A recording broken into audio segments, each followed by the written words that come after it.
Casey's is a premier garden center and gift shop located in Lawrenceburg, Indiana. Casey's offers a wide selection of plants, landscaping materials, home and garden decor, and gifts for every occasion. Casey's is committed to providing exceptional service, a unique shopping experience, and value to every customer. Stop in and see what makes Casey's so unique. Located at 21481 State Line Road, Lawrenceburg, Indiana, or call 812-537-3800. Let Casey's help you add beauty to your home. Hey guys, what's going on? Welcome back to another episode of Strong Dads here with Merle. Merle, how you doing today? You got the beard growing, the frost is out. What, the frost on my beard? Is that what you're pointing to? The salt and pepper is looking good. It's all salt. There's no pepper left. How you doing? I'm good. Yeah, awesome. I'm doing pretty good. Good.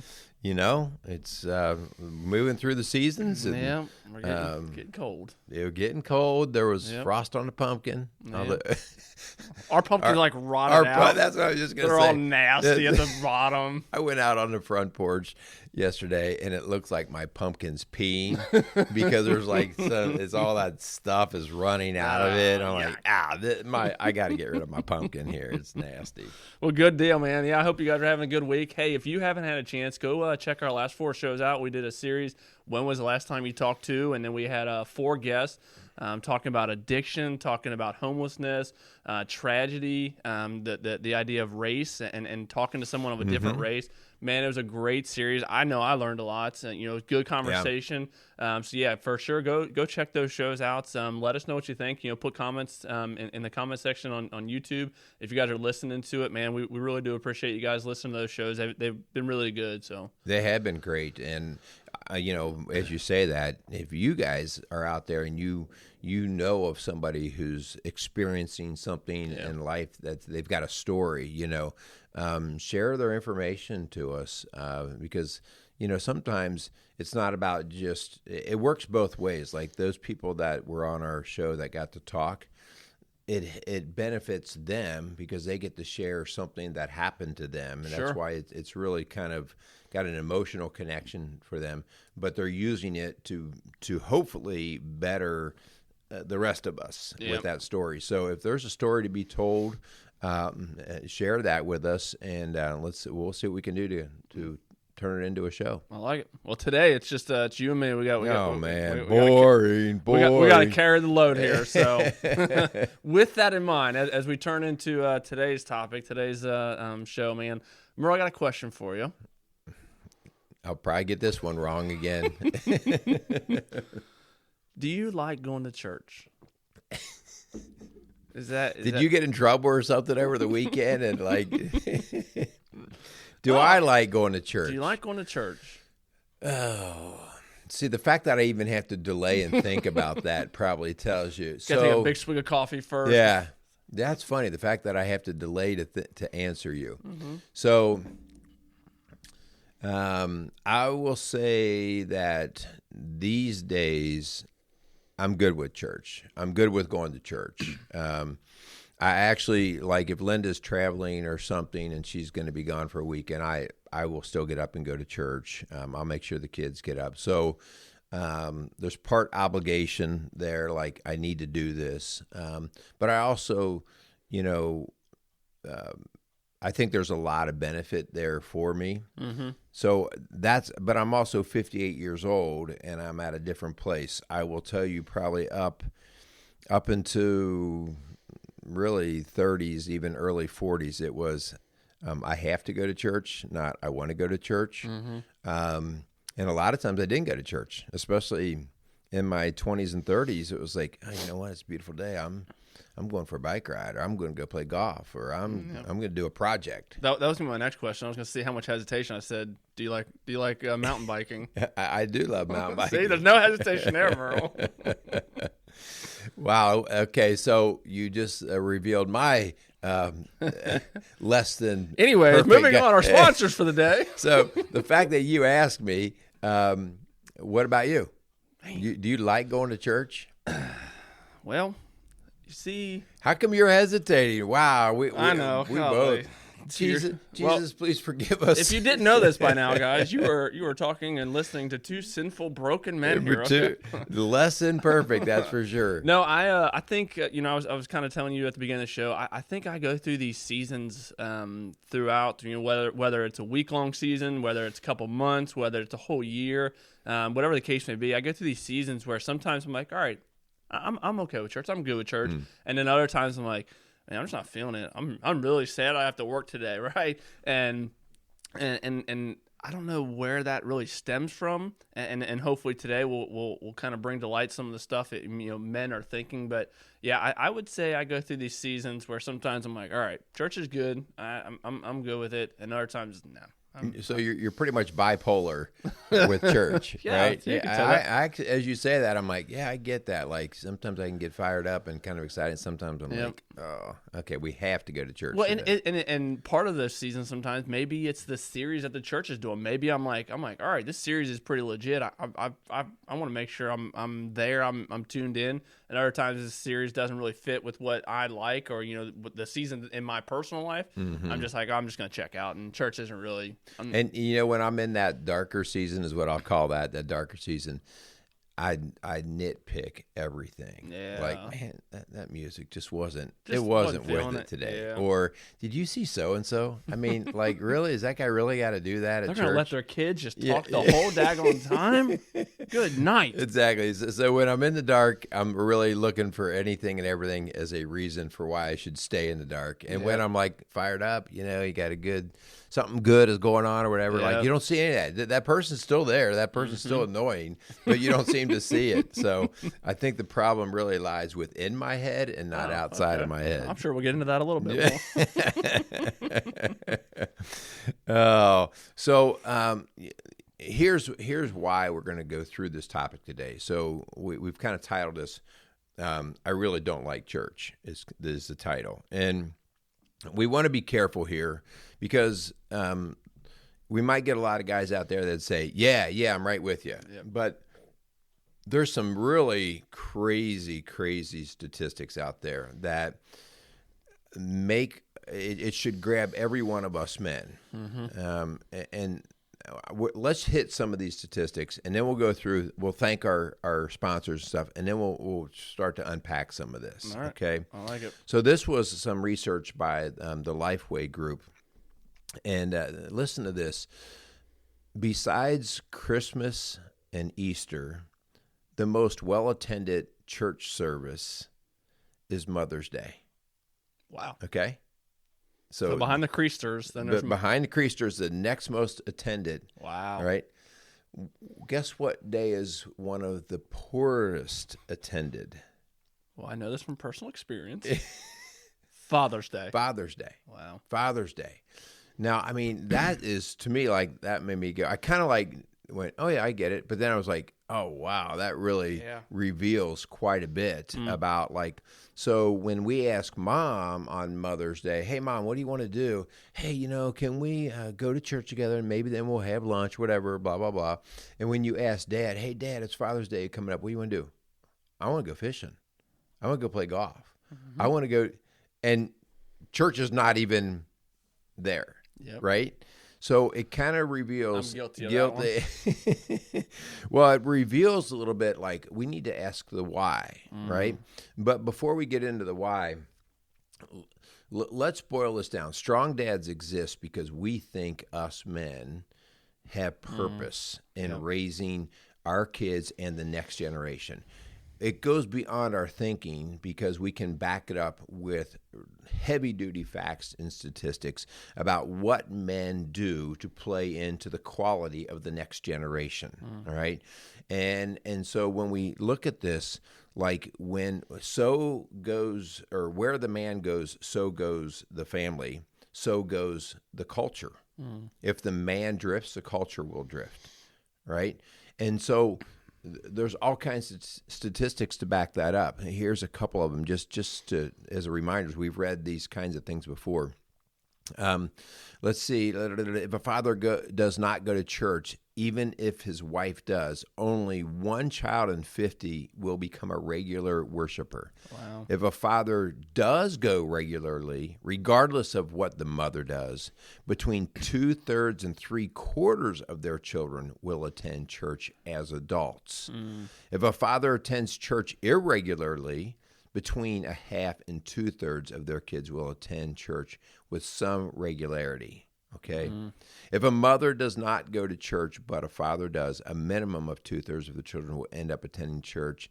And in contrast, if the father does not go to church, but the mother does, on average, 2/3 of the children will not attend. So basically just said that same thing. The idea that 2/3 of the population will be under heavy influence by what the father does.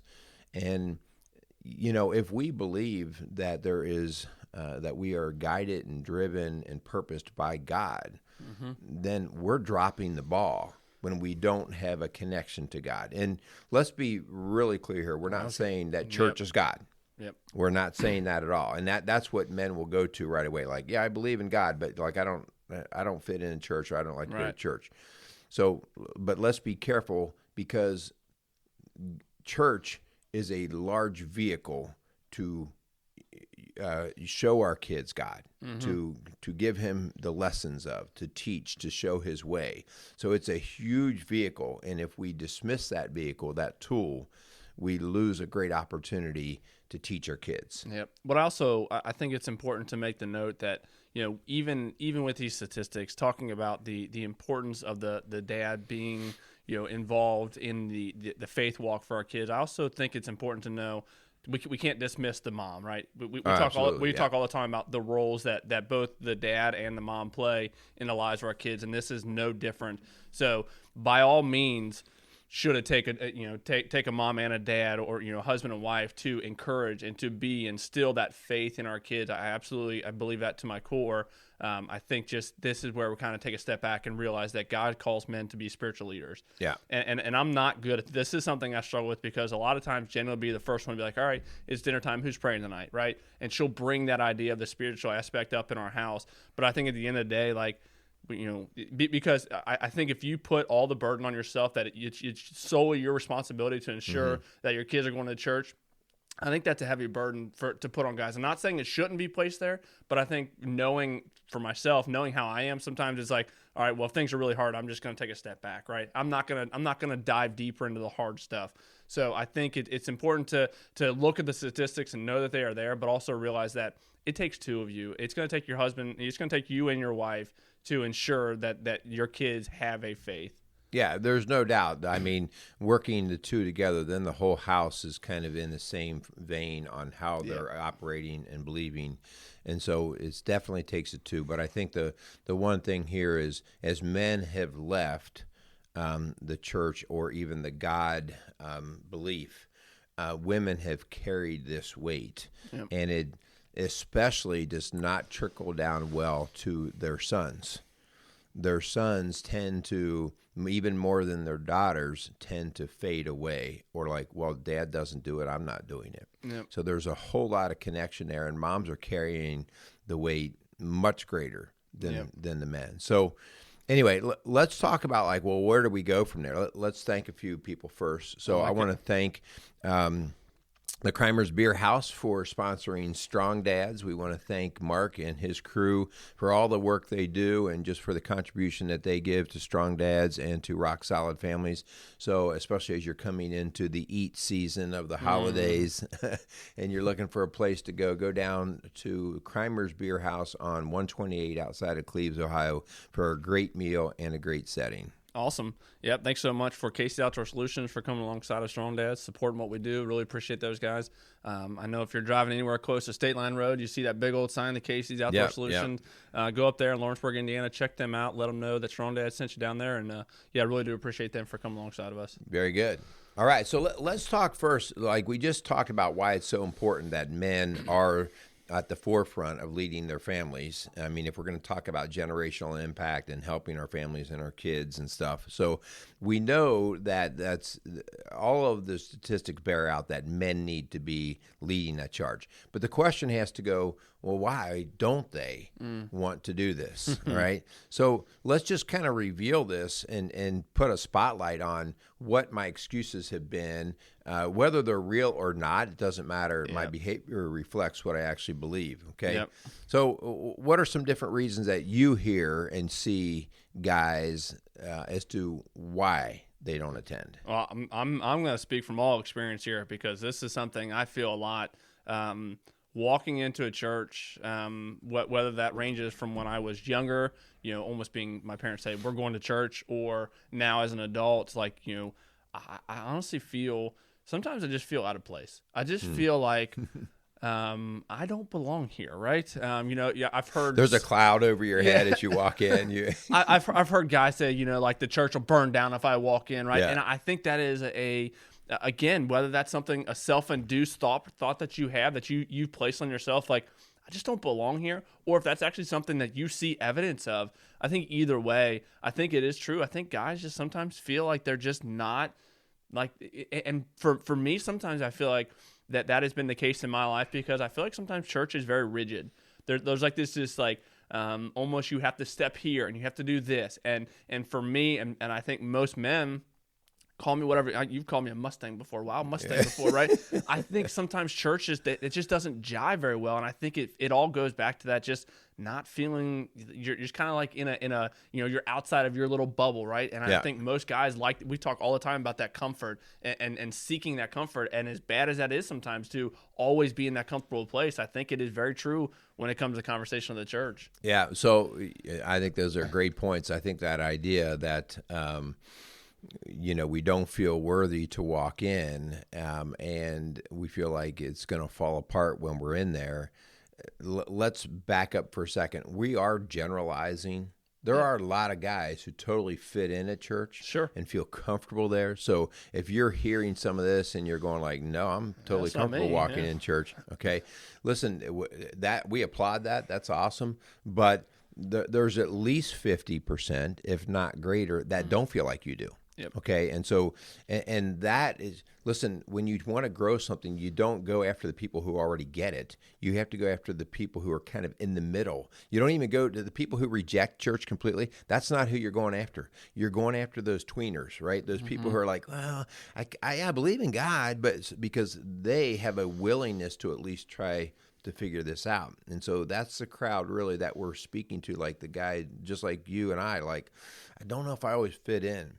But here's a big problem. I had this as a challenge when I was a kid. Church does three things that I don't do well, and it makes up what they do. Yep. They make me sing.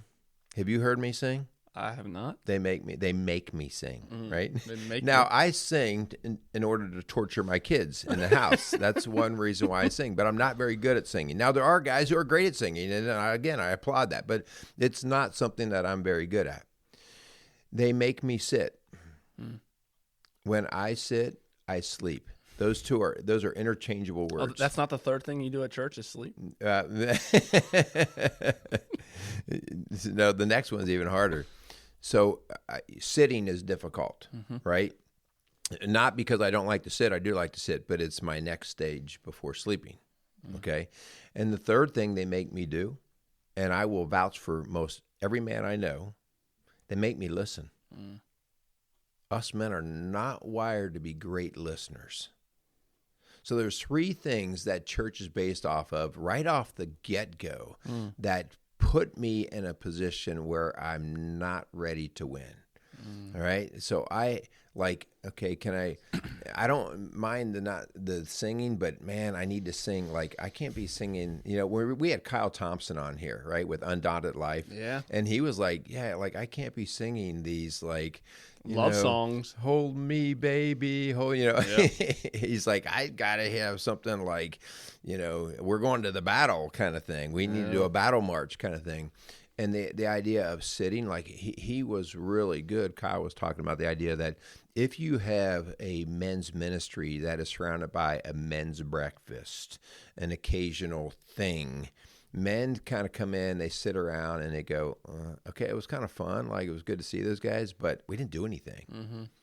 We have to be doing. Mm-hmm. If we're not doing, we're on the verge of sleeping. Yep. That's kind of our wiring, right? And the other part is that listening. Mm-hmm. Men are not always very good at being coached unless they see the purpose in it. Sure.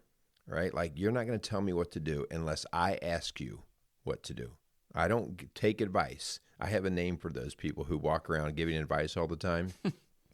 Unsolicited advice givers, usagers. Those are unsolicited advice givers. So people walk around all the time and give you advice.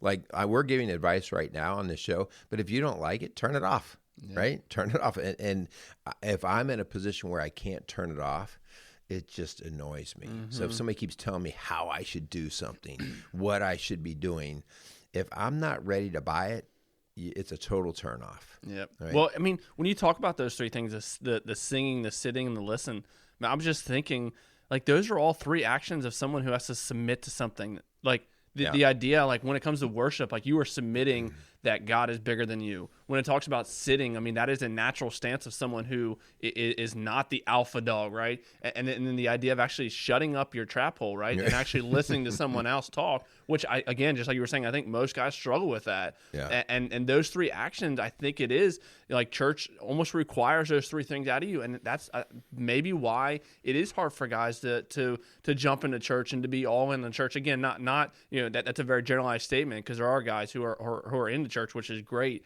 Like, I think just the idea that those three things are difficult for men to buy into, to submit to, that these three things I need to do in order to, be filled up, right. have my spiritual cup filled up, right? Those are three things we essentially have to do when we go to church. Yeah. Now, with all that being said, those are the three things that church asked me to do. When you get a man who sees a purpose in something, when he's like, if he really wants to do something, like if I want to learn how to paint a car or build a house or to do a project, I am all about getting all the information I can, because now I see the purpose in it. And so, I mean, like Linda teases me, like, whenever something's on my mind of what I want to do, I'm YouTubing it. Mm-hmm. I am I'm seeking. And when we seek, I will sit and listen to everybody who can speak to that, because now I see purpose and value in it. Mm-hmm. So the breakdown is, do I see purpose and value in church? Do I see purpose and value in God? Mm-hmm. And so when I am lukewarm, I have lost my direction on that. Yeah. And because I can endure, like when I'm hungry, I can endure sitting or being talked to, right? That's true. So it really comes down to so much like, ooh, have I even understood the purpose, why I should be seeking God? Mm. And if I haven't, then the sitting and the doing these other things, they just are turnoffs. Yep. Well, it was just making me think. So I last week we with Duran, we were talking. You talked about you and Linda went to the ballet, and obviously it wasn't a whole lot of fun for you. But then you started to like. There was no purpose in that.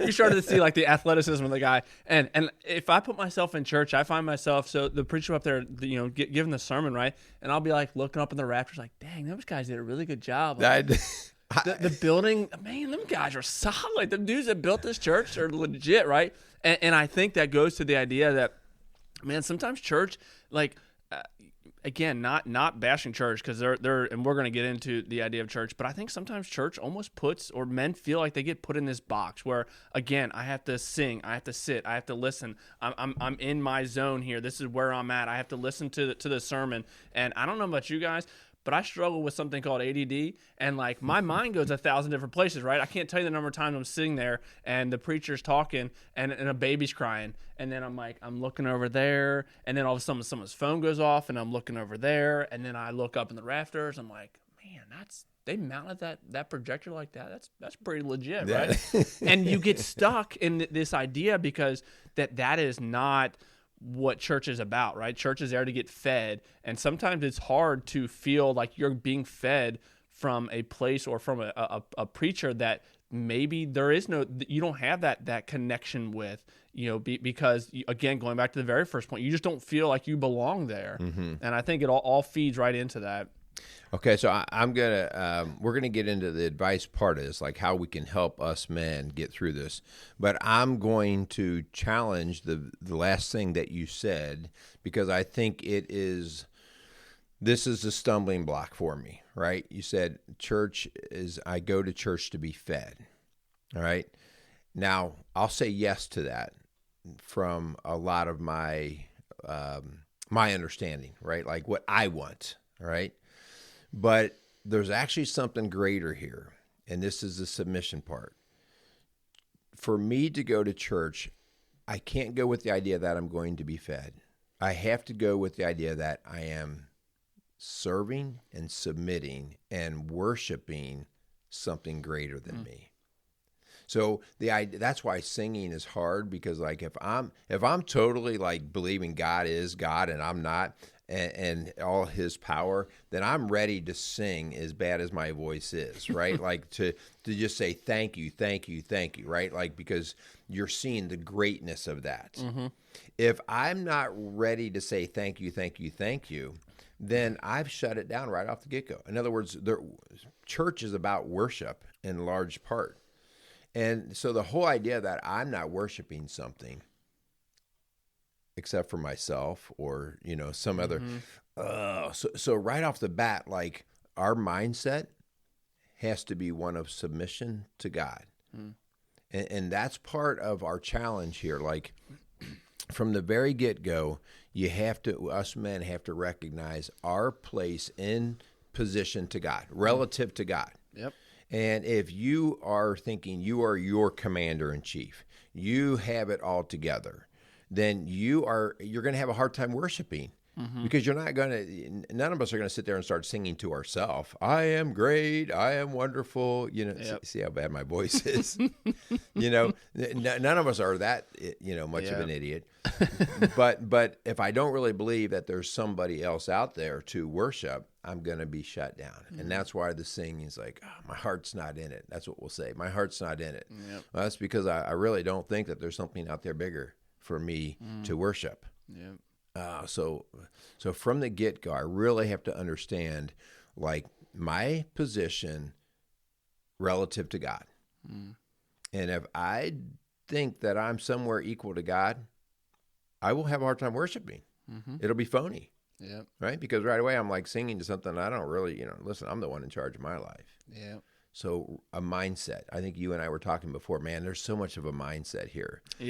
So yeah, and that mindset that, as we continue to look at the some takeaways we want our listeners and ourselves to walk away from, man, if you're in that place where you just don't like church, right? Church is just, you're not.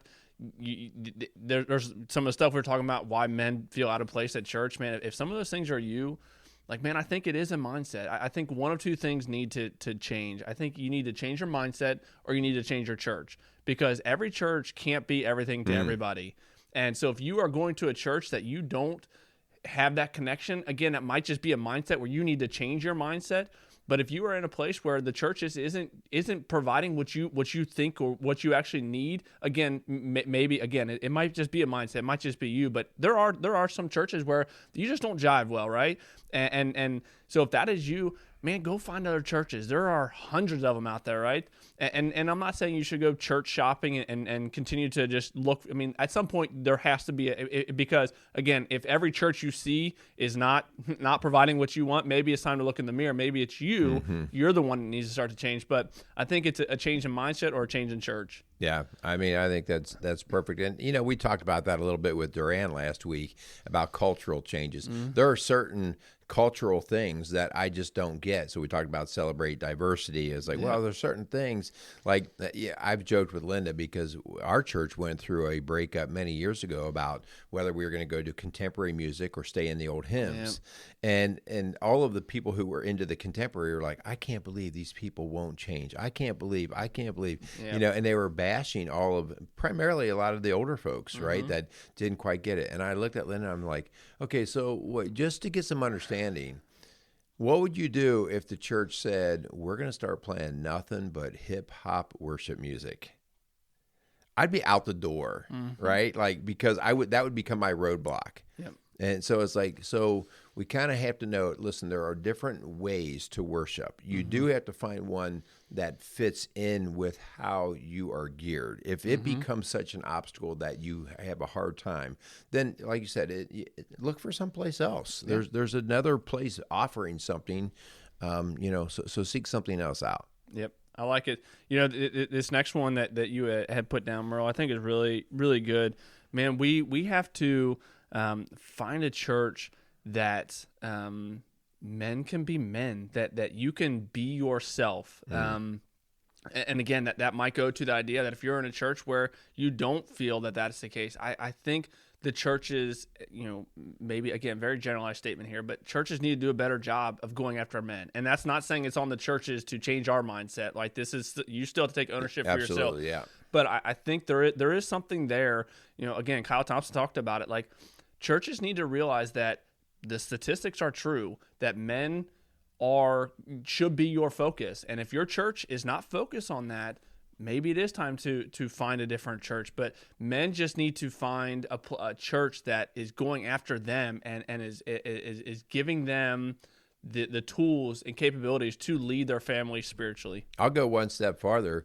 Churches need to go chase men for women's sake. Yeah. Right? Because we know that where the man goes, it also helps the woman, right? It helps her because now he's starting to understand how he can be a better protector, provider, and a man of security for that family. And there's no woman that doesn't like that. Like, she wants her nest to feel really solid. And so by attracting the male and bringing him in and helping teach him the ways of Christ, everybody wins. Yep. Everybody wins. What happens is churches often go for the low-hanging fruit. Women naturally want to go, so let's do a lot of women's stuff because, they're coming anyway. So we feel really successful when we just attract and have more women opportunities and programming. And so the women are happy, but we haven't done anything to secure the home with greater strength through the male. And so, but if we go after the men will create a stronger nest environment. But I don't want to fall into the typical millennial here and say it's someone else's fault, right? It's someone else's fault that. But so I think there is something there when it comes to the idea of the church. But it's on you. It is 100% on you, because if you are to lead your family, part of leading your family is going to church. That's part of that. So it is 100% on you to find that church. So don't just sit back and say, well, my church doesn't challenge me, doesn't speak the language of a man, so I'm just going to go play golf instead, right? Which I've fallen into that before. I'm like, well, it's just easier to go play golf than it is to go to church sometimes, right? So it is 100% on us as men, collectively as men, because we talk all the time, the generational effects. Like, the buck stops with you.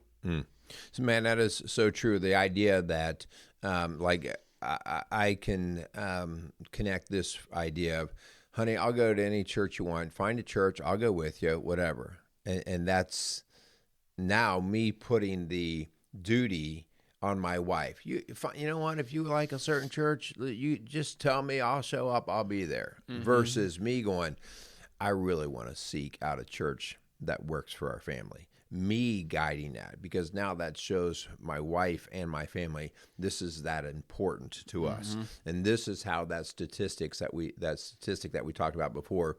Over 2/3 of the kids who go to church with their dad will continue to go to church. Will continue to have an understanding. And remember, this is a constant process of growing. So I want my kids there when they're in first grade, but all the way through 12th grade and beyond, because their brain will keep processing and learning. Oh, so this is why, all these eureka moments, like, oh, so this is how, and it builds a stronger understanding of their relationship with God. So, this is why you nailed it when you said, this is not the church's fault. This is, churches just cater to what works, all right? And us men need to start figuring out, like, well, we're going to go after something. We're gonna be more attractive for a church to attract us. Yeah. Okay. So, yeah, we have a lot of work to do here, but, man, it comes down to the idea of understanding why we're needed, why this is necessary. If you're going to have any impact at all in your family, your marriage, and your community, it has to first start with you basically submitting to God. As we get ready to close out this show, one of the things, and I'm talking to myself here, like, man, if you're at a church, if you're not feeling engaged, you're totally feeling out of place, man, when's the last time you got involved in that church? Right. Because my wife serves, she serves at church, and I do not, and I use my work schedule as an excuse for that. But like, if you're falling into the place where you're just not feeling connected to a church, man, what are you doing to change that? Mm-hmm. Like, are you involved in the church? Are you doing small groups? What are you doing to? Because I know that the church I go to is a massive church, and so you hear all the time like, oh, well, I just don't feel connected. I don't feel like Well, what are you doing to fix that? Find a small group. Find other guys that are at your church that you can connect with in a real and authentic way. Like, find that small group. Find a service that you can do at your church, because I promise you, your church needs men, right? Right, like yeah, that's for sure. I mean, every church needs somebody right now. They're always hiring. So find that if you're stuck in a rut, if you're stuck in a season where church just isn't doing it for you, you're just not really feeling it.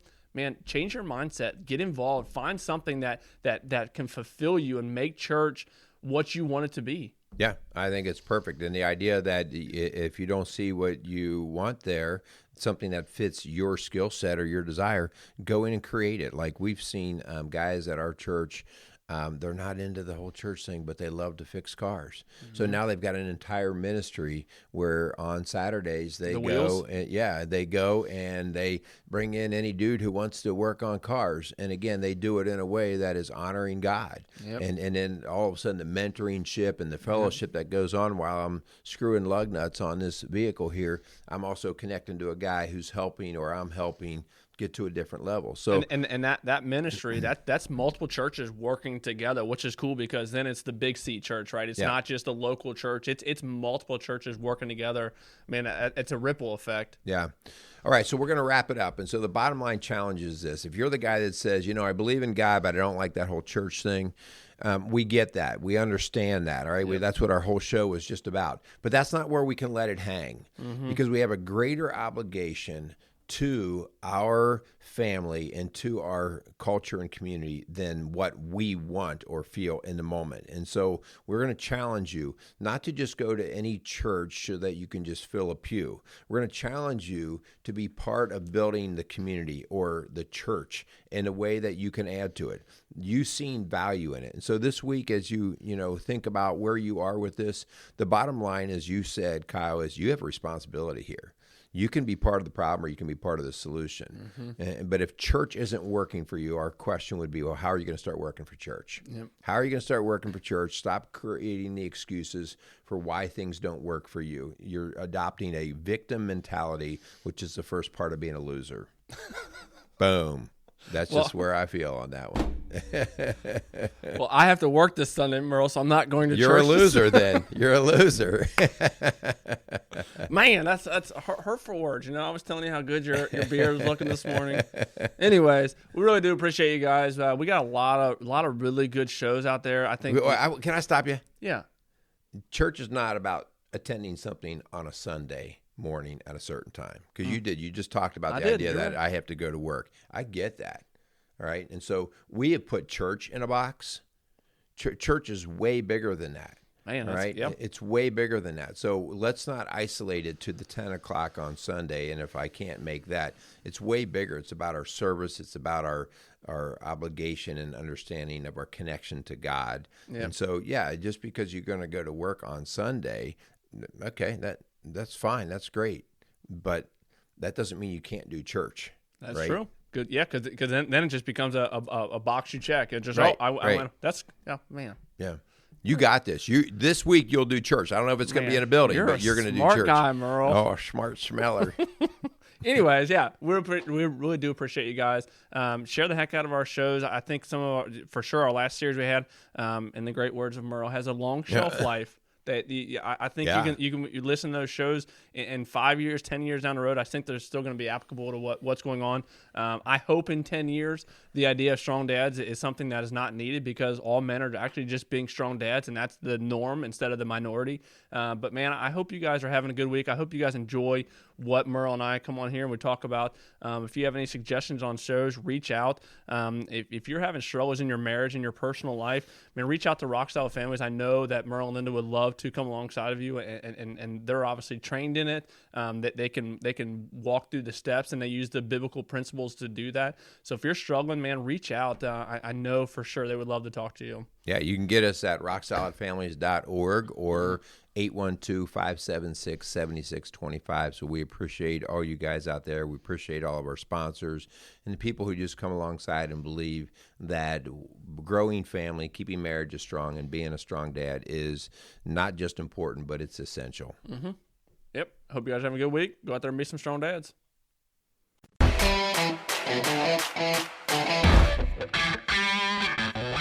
Hey, this is Kyle Crawford from Strong Dads. Strong Dads Podcast would love to thank the Crimers Beer House for coming alongside of us. The Crimers Beer House was started in 1982 by the Crimer family, and since that time, they have definitely become a Cincinnati favorite. So if you're looking for an incredible meal in an incredible setting, definitely go down to Route 128 and check out the Crimers Beer House.